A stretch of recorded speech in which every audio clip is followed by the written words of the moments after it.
untuk mendengarkan suaramu. Di dalam berkat nama Yesus kami berdoa dan mengucap syukur. Haleluya. Amin. Silakan duduk. Puji Tuhan. Shalom. Shalom. Sekali lagi shalom. Shalom. Puji Tuhan. Wah, ada ibu penginjil internasional. Dosa. Puji Tuhan. Terima kasih untuk kedatangannya Ibu Pendeta Hana. Ada Hana Yosefin, ada Hana dari Pekayon. Puji Tuhan. Ya, shalom sekali lagi ya, puji nama Tuhan. Saya mau menyampaikan satu hal dari beberapa minggu yang saya alami Bapak Ibu. Seperti kita ketahui bersama bahwa kami di Persekutuan Doa sedang mengadakan retreat besar-besaran. Tetapi mendekati hari-harinya, saya sedang bergumul satu perkara Bapak Ibu. Dan hari ini saya mau sampaikan kepada Bapak Ibu, mungkin ini menjadi kondisi atau keberadaan kita juga ini. Semua sudah direncanakan dengan bagus, semua sudah diatur dengan rapi, tapi banyak hal yang membuat hati saya gelisah dan saya bergumul di perkara itu. Tapi saya bersyukur Tuhan memberikan saya diingatkan firman Tuhan. Dan hari ini judul khotbah saya, hidup berkelimpahan dalam kasih. Benar Bapak Ibu, saya lagi dalam 2 minggu kemarin tergerus sama namanya kasih Bapak Ibu. Karena kesel. Ya, lawan kasih adalah kesel gitu ya. Bodoh, marah, emosi, semua itu lawan daripada kasih. Kecewa, betul. Bapak Ibu saudara yang kasih dalam Tuhan, mari kita buka Yohanes pasal 10. Yohanes pasal 10, ayatnya yang ke-10. Seperti kita ketahui bersama, ayat ini sudah biasa ya. Sudah biasa kita baca. Hidup berkelimpahan dalam kasih. Tapi apa kaitannya dengan Yohanes 10 ayat 10? Saya akan bacakan bagi Bapak Ibu saudara yang kasih dalam Tuhan. Alkitab berkata begini, pencuri datang hanya untuk mencuri, membunuh, dan membinasakan. Aku datang supaya mereka mempunyai hidup dan mempunyainya dalam segala kelimpahan. Amin. Sekali lagi, pencuri datang hanya untuk mencuri, membunuh, dan membinasakan. Pencuri diidentikan dengan iblis ya. Iblis pekerjaannya itu pertama mencuri. Dengar baik-baik Bapak Ibu. Ketika engkau sedang berkonflik, ketika engkau sedang tergerus hatimu, ketika engkau sedang miskin dalam hal kasih, ingat baik-baik, bisa jadi setan sedang mencuri perkara itu. Perkara dasar kita, yaitu kita punya kemampuan untuk mengasihi. Tapi setan datang, setan mencuri kemampuan itu. Saya alami Bapak Ibu. Saya bergumul tentang perkara itu. Bapak Ibu saudara yang kasih dalam Tuhan, kita berkata pencuri datang. Ketika saya baca konteks dari ayat 1 sampai ayat 9, itu bicara bagaimana tentang Yesus menyatakan dia adalah gembala yang baik. Tapi muncul di ayat ke-10, dia menggambarkan di tengah dalam padang rumput hijau, dalam situasi tenang, dalam situasi kita bersungguh dalam hati dengan Tuhan. Yesus mengatakan begini, hati-hati, situasi tersebut, di dalam situasi itu pun iblis bisa masuk untuk mencuri. Amin. Dan kita kadang-kadang lengah dalam perkara ini. Ketika dia mencuri damai sejahtera kita, ketika dia mencuri pengharapan atau potensi kita untuk berharap, potensi kita untuk mengasihi, dia curi semua itu. Langkah kedua yang dia lakukan adalah dia mulai membunuh. Kita tiba-tiba kesel tanpa kita tahu ini orang salahnya apa gitu ya. Pernah gak? Bapak Ibu pernah ngalamin kesel, benci, bodoh gitu, tapi nggak tahu. Sebenarnya kalau diperhatikan, ini nggak apa istilahnya, orang ini nggak bisa atau tidak mungkin kita menghakimi atau kesel dalam kondisi itu. Tapi tiba-tiba terjadi dalam hati kita, saya kok bisa bodoh ya, saya bisa kesel sama orang ini, kok saya bisa marah sama orang ini. Itu langkah kedua, dia mulai bunuh potensi untuk bisa mengampuni orang, potensi untuk bisa mengasihi orang. Dan yang terakhir, ketika engkau tidak bisa menang dalam situasi itu, Dia siap bawa kita dalam kebinasaan. Bapak Ibu Saudara yang kasih dalam Tuhan, bersyukur adalah ayat 10b. Yesus langsung masuk di dalam situasi itu. Dikatakan apa? Aku datang memberikan kita hidup. Aku datang supaya mereka mempunyai hidup dan mempunyai hidupnya dalam segala kelimpahan. Masih banyak orang Kristen yang merasakan bahwa janji Tuhan di dalam Yohanes 10 ayat 10b itu bagi pengikut Tuhan adalah sebuah kelimpahan dalam harta surgawi, dalam harta duniawi. Jadi salah berpikir ya, seringkali orang Kristen merasa bahwa janji Tuhan di Yohanes 10 itu ayat 10b berkata kalau Tuhan datang, Tuhan memberikan kita kelimpahan dalam harta duniawi. Padahal jelas sekali ya, kita tahu bahwa Tuhan menegaskan kalau bersahabat dengan keduniawian menjadikan kita musuh Allah. Betul atau betul? Jadi tidak mungkin Allah memberikan kelimpahan sesuatu yang bisa menjadikan kita musuhnya. Coba kita lihat Yakobus 4. Coba cepat, Yakobus 4. Bisa ditampilkan multimedia. Yakobus 4 ayat 4. Coba kita lihat, baca bersama-sama ya. Yakobus 4 ayat yang keempat, 2, bisa ditampilkan? Yakobus 4 ayat yang keempat. Ya, Yakobus 4 ayat yang keempat. Ya, kita baca bersama-sama. 2, 3. Hai kamu orang-orang yang tidak setia, tidakkah kamu tahu bahwa persahabatan dengan dunia adalah permusuhan dengan Allah? Jadi barang siapa hendak menjadi sahabat dunia ini, ia menjadikan dirinya musuh Allah. Mau jadi musuh Allah? Jadi kita jangan sampai salah tafsir Bapak Ibu. Kadang-kadang ayat Yohanes 10 ayat 10b ini menyatakan bahwa kalau Tuhan datang, Tuhan berikan kita kelimpahan harta. Puji nama Tuhan. Tapi hati-hati, kelimpahan harta berkat Tuhan itu bisa menjadikan kita lupa jam-jam doa kita, lupa dengan banyak hal, lupa melayani Tuhan.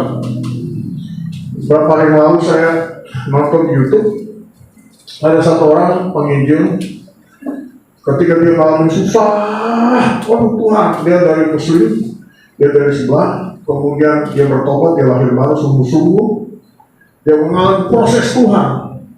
Sampai dia bilang, oh Tuhan susah amat Tuhan, susah banget ikut Tuhan. Kok saya jadi begini sih Tuhan gitu ya. Tuhan memproses kehidupannya sampai ke titik nadirnya. Dan singkat cerita, dia terus berjuang, puji nama Tuhan, akhirnya naik, puji Tuhan berkati. Ketika di dalam posisi di mana Tuhan semakin terus memberkati, mempercayakan berkatnya bagi kehidupannya, tiba-tiba dia lupa diri Bapak Ibu. Dia lupa diri sampai akhirnya diizinkan terjadi hal yang tidak dia inginkan, yaitu kena penyakit gatal, ruang apa-apa. Ketika dia mengalami situasi itu baru dia teringat lagi sama Tuhan. Itulah kondisi manusia, amin. Betul ya? Kalau lagi nggak ada uang, udah kuat sekali sama Tuhan, doa puasa. Ya, Tuhan, kalau dapat 1 juta aja bisa lupa waktu itu. Apalagi 1 miliar, apalagi lebih dari itu. Tapi inilah situasi di mana kalau kita mengerti firman Tuhan, Tuhan datang bukan cuma hanya memberikan kita berkat, tapi dia berikan juga kasih-Nya yang besar. Jadi pengertian yang benar adalah ketika Tuhan datang, dia berikan kita potensi kemampuan untuk mengasihi orang. Yang setuju katakan amin. Saya bersini yang gak pernah tergerus akan kasihnya kepada sesama. Coba, gak usah angkat tangan, gak usah. Saya alami Bapak Ibu. Padahal retreat itu atau family gathering atau situasi yang sudah saya rencanakan berapa bulan sebelumnya, beberapa waktu sebelumnya, itu ide saya. Sempat satu orang tanya, Pak pendeta ini gimana? Tetap mau jalan nggak? Tetap jalan dulu, tetap jalan. Tapi berjalan waktu, lama-lama kok situasi makin begini, calon banget segala macam. Satu hal yang saya akan bicara dalam kehidupan saya, yaitu saya dilumpuhkan untuk mengasihi orang. Alkitab berkata dengan jelas, Dia datang untuk memberikan kita hidup. Hidup dalam bahasa aslinya rupanya lebih kepada love atau kasih, Bapak Ibu. Kasih ada 3 ya. Kasih agape, kasih philia, dan kasih eros. Tapi kalau dilihat bahasa aslinya itu lebih kepada agape. Kasih dari Tuhan yang kita bagikan kepada sesama kita.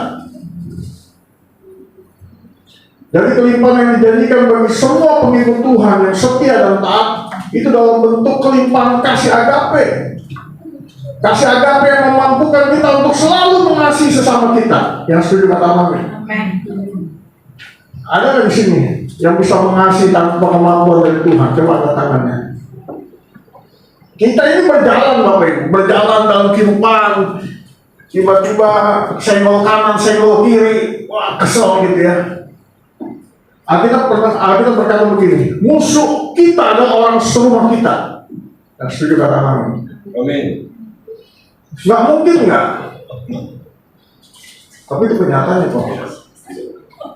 Yang tahu kita adalah orang satu tempat tidur dengan kita. Nggak mungkin orang lain yang nggak kenal kita bisa memukul kita. Yang bisa memukul kita adalah orang paling dekat kita. Tetapi kalau kita hidup di luar Tuhan, maka kita tidak bisa punya kemampuan untuk mengasihi orang tersebut. Ada yang lain. Bukan itu solusinya kok. Itu solusi daging. Daging otak habis. Nggak bisa. Tapi ini namanya proses kehidupan. Kenapa dibilang proses kehidupan? Karena selama masih ada daging, masih ada kita hirup nafas kita, pastilah kita akan diajar Tuhan untuk terus berlatih. Karena kita berkata apa? Kita buka 1 Korintus 13 ayat 13. Saya akan bacakan bagi Bapak Ibu. 1 Korintus 13 ayat 13. Alkitab berkata begini, demikian tinggallah ketiga hal ini, yaitu apa? Iman, pengharapan, dan kasih. Dan yang terbesar, yang paling besar di antaranya ialah kasih. Kasih inilah yang sampai kepada kekekalan, Bapak Ibu. Amin. Jangan main-main, Bapak Ibu, soal kasih begini. Kalau kita di dunia ini nggak bisa melepaskan atau bersama-sama dengan Tuhan, diiringi oleh Tuhan, nah kamu mampu untuk mengasihi orang itu, nah kamu mampu untuk mengampuni orang itu, nah kamu mampu untuk berhadapan dengan situasi itu. Kasih karunia itu digambarkan seperti Tuhan sedang menggandeng tangan kita untuk berjalan bersama-sama dengan kita untuk mengatasi masalah itu. Amin. Itu kasih karunia. Kenapa saya bisa sampaikan ini? Karena saya harus ngalamin itu, Bapak Ibu. Kalau nggak dari Tuhan, kalau Tuhan nggak kasih kemampuan, Tuhan nggak gandeng tangan saya untuk berkata, nah kamu bisa masuk dalam situasi itu, kamu bisa mengampuni orang itu, kamu bisa berjalan bersama-sama dengan orang itu. Itu cara keluar kalian bagaimana? Bapak Ibu Saudara yang kasih dalam Tuhan, kita butuh kasih karunia Tuhan untuk memampukan kita tetap mengasihi. Amin. Kecuali kalau Bapak Ibu ada Tuhan, saya perlu dan kasih puji nama Tuhan. Tapi khotbah saya mau ini adalah kita hidup dalam kelimpahan kasih. Tiga hal ini, iman, pengharapan, dan kasih. Karena Yesus datang, Yesus memberikan kita hidup. Bahasa aslinya itu kasih. Kasih Dialah yang akan membuat kita hidup. Jadi kalau kita pernah nggak merasakan kita kesel sama orang, itu satu hari yang hidup kita itu begitu tidak enak, betul ya? Kita satu hari itu hidup kita kayaknya nggak sejahtera aja, apa yang dikerjakan salah, nggak enak, di hati itu rasa nggak nyaman. Tapi inilah yang Tuhan mau, kita melepaskan pengampunan, kita melepaskan kasih. Ada beberapa ciri orang yang punya kasih Tuhan. Ya, kita harus mengetahui ini. Kasih ini dilimpahkan kepada kita oleh pribadi Roh Kudus dalam hidup kita. Mari kita buka Roma 8 ayat 5.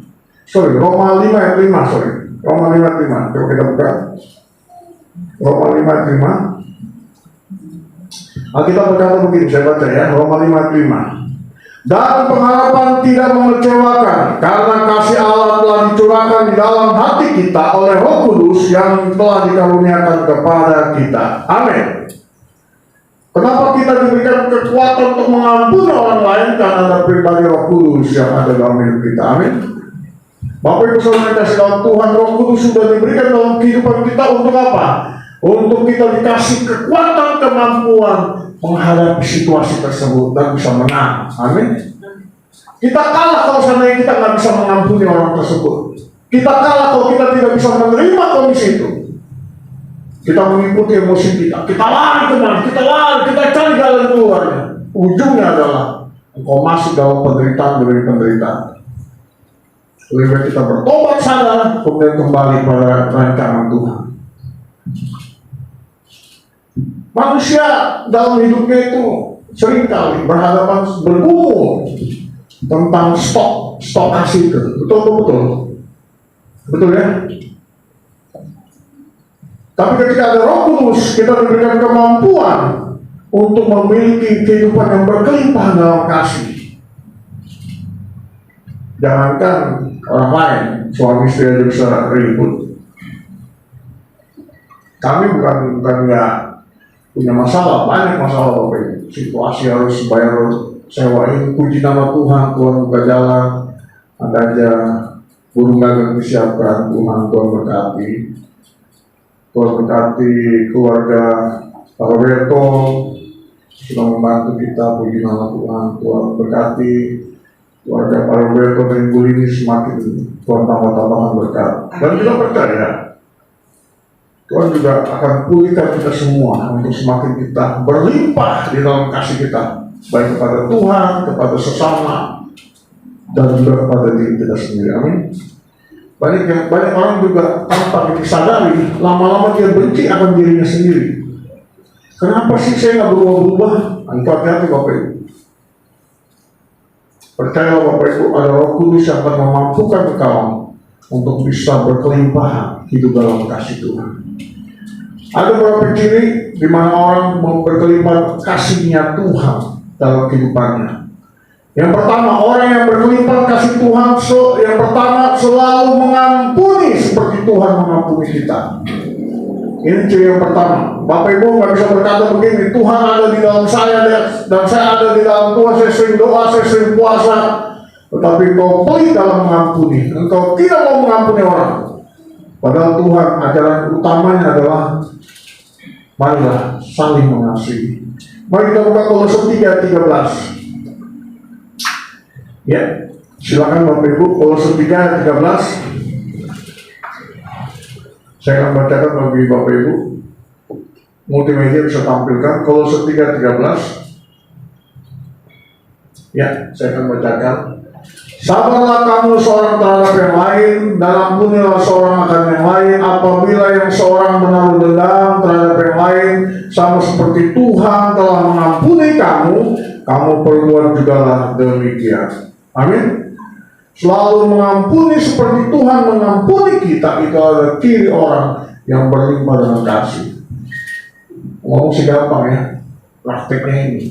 Tapi itulah tuntutan, itulah tanggung jawab, itulah yang harus kita lakukan sebagai murid Tuhan. Itu sebabnya saya bilang dalam beberapa waktu ini saya tergerus oleh kasih, dan saya bergumul sekali. Puji Tuhan saya dapat ayat ini. Dia datang memberikan kita hidup dalam kelimpahan kasih.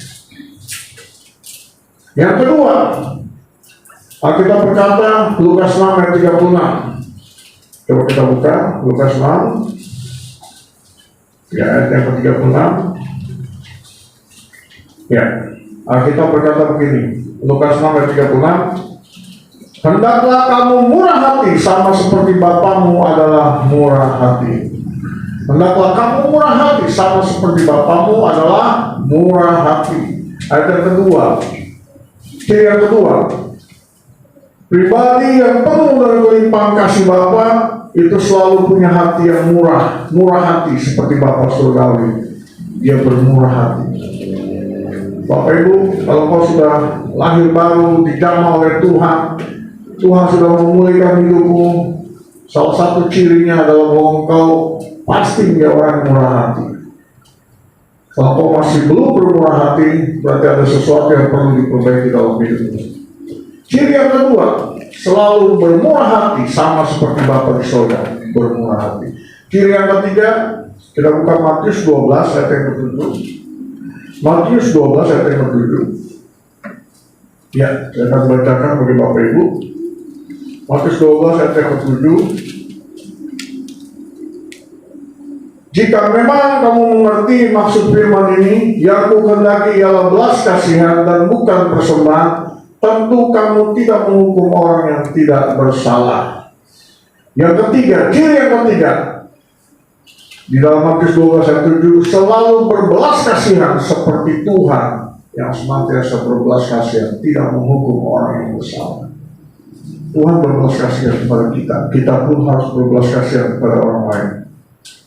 Bapak Ibu Saudara kasih dalam Tuhan, perjalanan hidup kita seringkali bersinggungan sama situasi kondisi, bersinggungan sama orang yang tidak sesuai dengan prinsip kita, tidak sesuai dengan ekspektasi kita, tidak sesuai dengan maunya kita.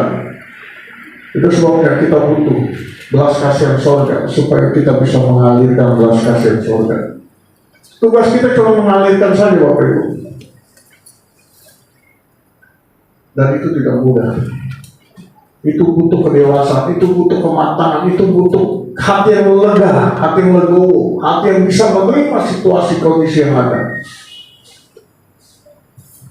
Kita siap bertarung, amin. Keluar dari pintu ini, Bapak Ibu akan bertarung dengan situasi kondisi ini. Sebelum masuk, Bapak Ibu sudah bertarung. Wah, main pedang-pedang.